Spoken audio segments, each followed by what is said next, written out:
بسم اللہ الرحمن الرحیم۔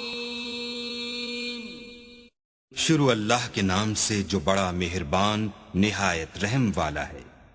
میں طاہر القادری صاحب سے مل کر آیا تو فیصل آباد میں نکلا ایک کلینک سے، تو 3-4 نوجوان میرے پاس آ گئے کہ آپ طاہر القادری صاحب سے ملے۔ میں نے کہا کیوں ملے؟ بڑے عالم ہیں اس لیے ملا ہوں۔ تو اس نے ان کو گالیاں دینی شروع کر دی اور زمین پہ تھوک کے نا پاؤں سے مسل کے کہنے لگا میرے نزدیک قادری کی اتنی بھی حیثیت نہیں۔ میں نے کہا بیٹا جو اہل حق ہوتے ہیں وہ ایسے متکبر نہیں ہوتے اور ایسے بد اخلاق نہیں ہوتے۔ وہ یہ کہہ کر میں گاڑی میں بیٹھ گیا۔ تو آج کل کے جتنے، چونکہ ہر ایک آدمی اپنے آپ کو اہل حق سمجھ رہا ہے نا، تو ان کے اخلاق یہی ہیں کہ اوروں کے لیے نفرت ہے،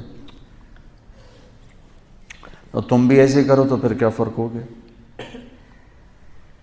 مفتی محمد امین صاحب رحمۃ اللہ علیہ فیصل آباد کے بہت بڑے بریلوی حضرات کے مفتی تھے، ان کا انتقال ہوا تو میں تعزیت کے لیے گیا، ٹائم لیا، تعزیت کے لیے گیا جہاں وہ رہتے تھے، جہاں ان کی تدفین مسجد کے ساتھ ہی انہوں نے تدفین کی۔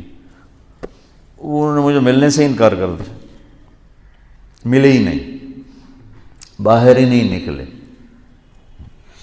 میں بیٹھا رہا کو 15-20 منٹ، پھر ان کے بیٹے نے کہا جی حضرت کی طبیعت بہت خراب ہے تو وہ نہیں مل سکتے۔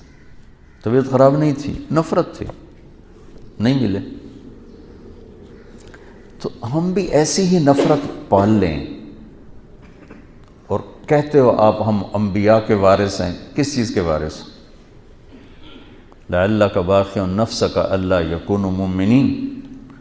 یہ جو اللہ کہہ رہا ہے کہ میرے نبی اتنا غم نہ کر کے آپ خود ہلاک ہو جائیں، کس کا غم کھا رہے تھے؟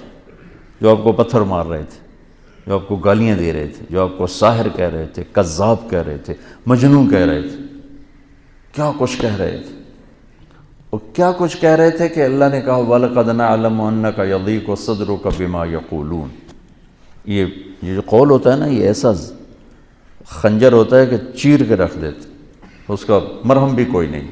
تلوار کی زخم کا تو مرہم ہے، اس کا تو مرہم بھی کوئی نہیں۔ اس لیے اللہ کہہ رہا ہے مجھے پتہ ہے آپ کا سینہ تنگ پڑ جاتا ہے لوگوں کی باتیں سن کے۔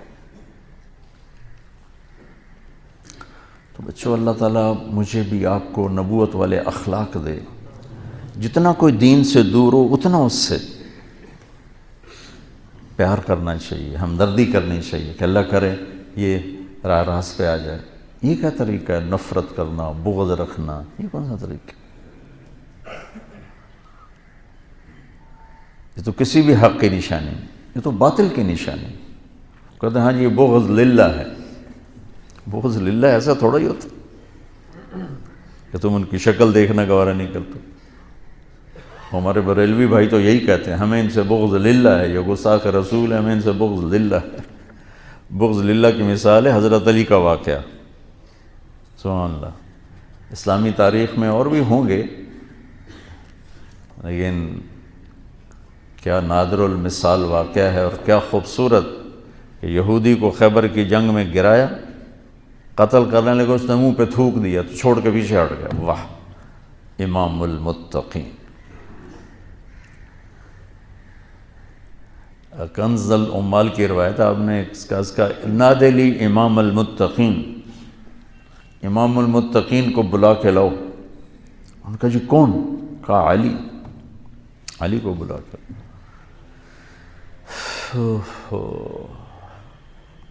آؤ بھائی دوبارہ لڑیں گے۔ وہ کہنے لگا کیوں چھوڑ دیا؟ میں نے تو تھوکا تھا بھائی تمہیں جلدی میرا قصہ نمٹا دے۔ کہ پہلے میرا غصہ تم پر اللہ کے لیے تھا، تھوکنے کے بعد اپنے لیے ہو گیا، اب حرام ہے تمہیں قتل کرنا۔ یہ بغض للہ ہے۔ تو ایک دوسرے کو سلام کرنا چھوڑ گئے۔ تو بچوں اللہ سے مانگو اللہ تمہیں کھلا سینہ دے، کشادہ سینہ دے، عالی اخلاق دے، حسن سلوک دے، اور علم کی گہرائی دے، تبلیغ کا پھرنا اور درد دے، تو تم پوری انسانیت کے لیے رحمت بن جاؤ، کڑکتی دھوپ میں سایہ ہو کے۔ جھلساتی گرم ہواؤں میں تم بادل ہو کے، خشک ویرانوں کے لیے تم گھنگور گھٹا ہو کے۔ اگر یہ چند باتیں آپ میری نہیں ہیں، میرے اللہ و میرے رسول کی ہیں، میں تو زبان سے ادا کر رہا ہوں، الفاظ میرے، تو کرو گے نا انشاءاللہ؟ اسی عمر میں سیکھ لو۔